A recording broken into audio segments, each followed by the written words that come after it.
தேவையான பொருட்கள்: ஒரு கைப்பிடி அளவு உரித்த பூண்டு, பொடியாக நறுக்கின வெங்காயம், கொத்தமல்லி, கருவேப்பிலை, தக்காளி, நீட்டாக கட் பண்ண உருளைக்கிழங்கு, வேக வச்ச மொச்சக்கொட்டை, புளி. அடுப்பு பற்ற வச்சு குக்கரில் தேவையான அளவு எண்ணெய் விட்டுக்கோங்க. எண்ணெய் காஞ்சதும் கடுகு, சீரகம், உளுத்தம்பருப்பு ஆட் பண்ணிக்கோங்க. ஒரு கைப்பிடி அளவு உரித்த பூண்டை ஆட் பண்ணுங்கள். இந்த அளவுக்கு பொரிஞ்சதும் வெங்காயம் ஆட் பண்ணிக்கோங்க. வெங்காயம் இந்த அளவுக்கு செவந்ததும் தக்காளி ஆட் பண்ணிக்கோங்க. இந்த அளவுக்கு வந்த ஸ்டேஜில் உப்பு ஆட் பண்ணிக்கோங்க.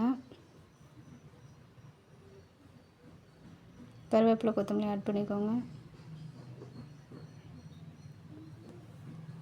இந்த அளவுக்கு வதங்கும் போது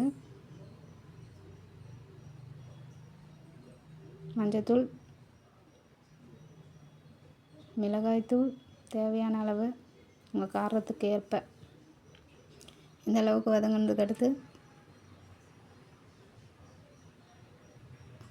உருளைக்கிழங்கு, வேக வச்ச மொச்சக்கொட்டை ரெண்டுத்தையும் கலந்து விட்டுக்கோங்க. இந்த ஸ்டேஜில் புளிக்கரைசலை சேர்த்துக்கோங்க. குக்கரில் ஒரு 2 விசில் விட்டுக்கோங்க.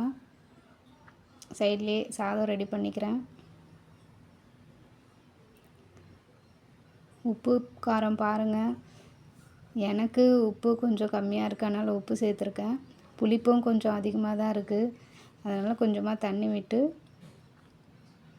ஒரு 5 நிமிஷம் கொதிக்க விடுங்க.